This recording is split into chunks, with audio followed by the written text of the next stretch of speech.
Bismillahirrahmanirrahim. Assalamualaikum warahmatullahi wabarakatuh. Berjumpa lagi dengan Guru Berbagi.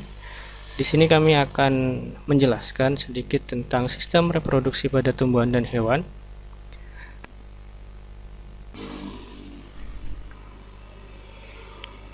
Di mana pada materi ini terdapat beberapa bagian. Untuk kali ini adalah bagian pertama atau part 1.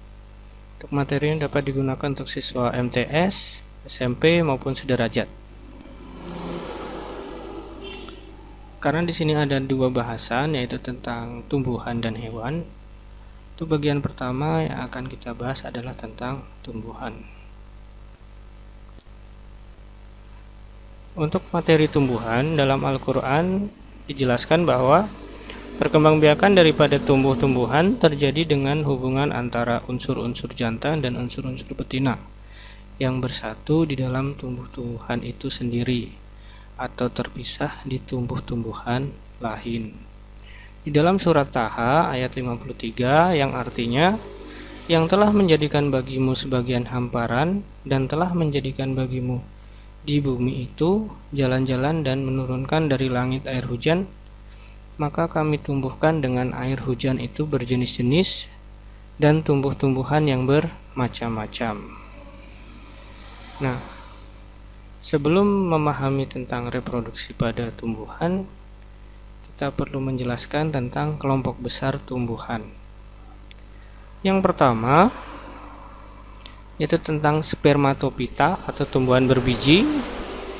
Kemudian yang kedua, pteridopita atau tumbuhan paku. Sedangkan yang ketiga adalah bryopita atau tumbuhan lumut. Sedangkan spermatopita, tumbuhan berbiji, terbagi atas jadi dua. Yang pertama yaitu gymnospermae atau berbiji terbuka. Yang kedua angiospermae atau berbiji tertutup. Nah, bagaimana biji tertutup?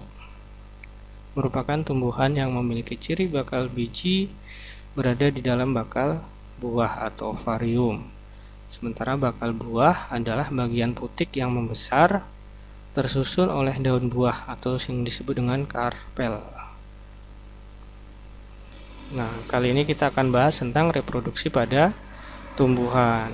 Bagaimana reproduksi pada tumbuhan?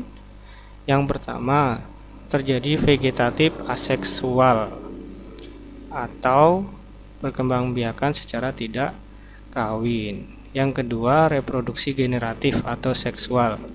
Itu reproduksi secara kawin atau peleburan sel kelamin jantan dan sel kelamin betina. Yang ketiga ada reproduksi pada tumbuhan lumut dan paku. Sementara yang keempat, nanti kita akan bahas tentang reproduksi pada tumbuhan biji atau tanaman bunga. Nah, kembali lagi ke vegetatif aseksual. Ini terjadi dua bagian, vegetatif secara alami dan vegetatif secara buatan. Untuk kali ini di bagian pertama yang akan kita bahas adalah vegetatif alami. Apa saja yang mengalami vegetatif alami? Yang pertama, membelah diri. Yang kedua, fragmentasi. Yang ketiga, tunas. Yang keempat, spora. Yang kelima, rizoma. Yang keenam, stolon. Yang ketujuh, umbi batang. Yang kedelapan, umbi lapis. Dan yang kesembilan, tunas adventif. Sementara vegetatif buatan ini akan kita bahas di part 2. Yang pertama yaitu stek batang. Yang kedua, mencangkok. Yang ketiga, dirunduk atau merunduk. Yang keempat, okulasi. Dan yang kelima adalah menyambung. Nah, kita kembali ke vegetatif aseksual atau perkembangbiakan secara tidak kawin.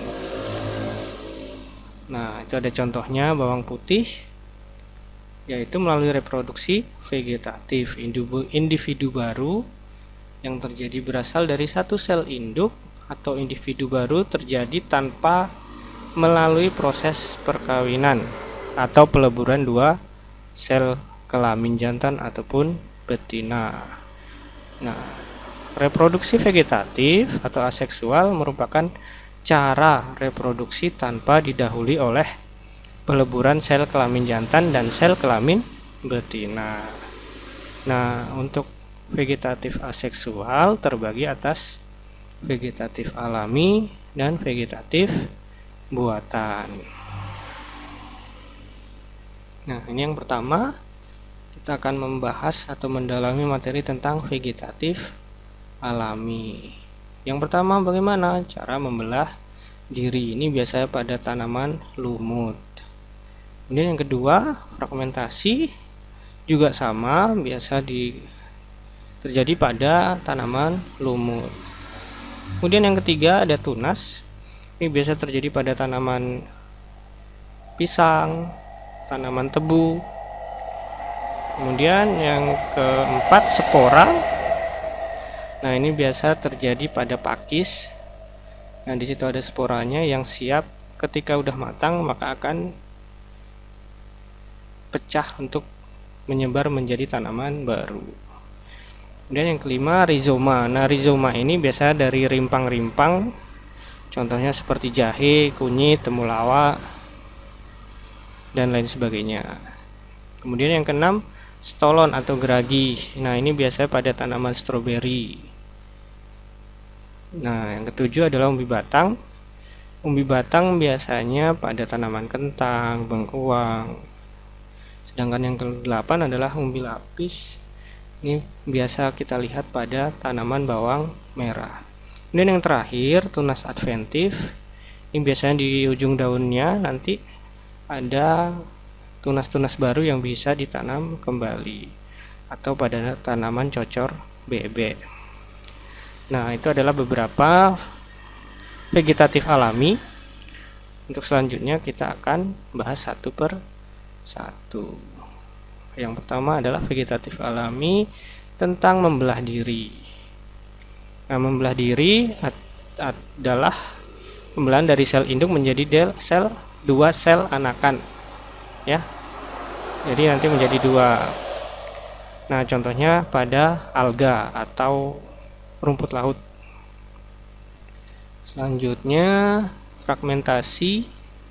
Ini sebenarnya hampir sama ya dengan membelah diri, yaitu memutuskan bagian tubuh di mana bagian tubuh tadi dapat tumbuh menjadi individu baru. Contohnya adalah reproduksi pada alga.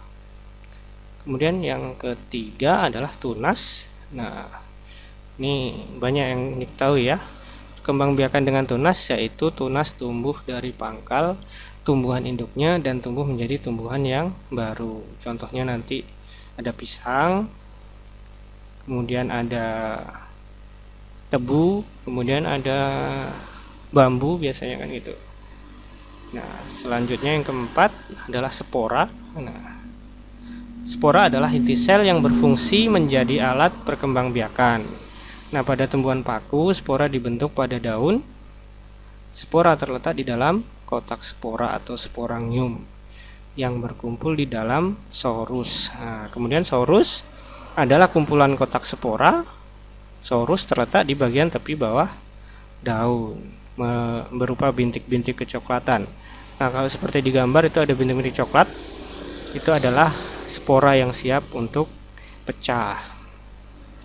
Daun yang dapat menghasilkan spora disebut daun fertil atau yang disebut dengan subur. Jika sporangium pecah, spora keluar dan jatuh. Di tempat yang cocok, spora akan tumbuh dan berkembang. Nah, itu ada contoh gambarnya. Spora yang siap pecah dari kotak sporangium, kemudian pecah menjadi bakal biji atau bakal tanaman baru. Nah, selanjutnya yang kelima, rizoma atau akar tunggal merupakan batang yang terdapat di dalam tanah. Biasa juga digunakan untuk menyimpan cadangan makanan. Contohnya adalah jahe, lengkuas, kencur, kunyit, dan lain-lain.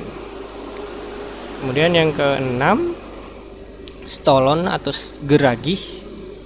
Nah, ini stolon atau geragih merupakan batang yang merambat seperti yang terdapat pada tanaman arbei atau tumbuhan antanan. Nah, kalau contoh di samping itu adalah stroberi. Selanjutnya yang ketujuh adalah umbi batang. Nah, umbi batang adalah batang yang digunakan untuk menyimpan cadangan makanan terdapat di dalam tanah. Ini contohnya pada kentang atau bijalar. Nah, nanti biasanya di kentang atau bijalar itu ada tumbuh tunas-tunas yang akan menjadi tumbuhan baru. Kemudian yang kedelapan adalah umbi lapis. Nah, umbi lapis adalah batang yang terdapat di dalam tanah yang terdapat menumbuhkan tunas yang disebut siung. Karena berlapis-lapis maka disebut umbi lapis. Contohnya adalah bawang merah atau bawang bombay, itu seperti gambar di samping. Nah, selanjutnya kesembilan adalah tunas adventif. Tunas adventif adalah tunas yang keluar dari akar pada permukaan tanah atau dari daunnya. Daunnya nanti ada muncul tanaman baru. Nah, kalau di sini contohnya adalah pohon kersen dan pohon kesemak atau cocor bebek. Nah, demikianlah untuk materi tentang ini vegetatif alami. Untuk selanjutnya, materi yang akan kita bahas di part selanjutnya atau bagian kedua adalah vegetatif buatan. Nah, itu ada gambarnya. Contohnya adalah mencangkok. Nah, jadi cukup sekian untuk penjelasan tentang vegetatif alami. Jika ada kesalahan kami mohon maaf. Kami akhiri. Wassalamualaikum warahmatullahi wabarakatuh.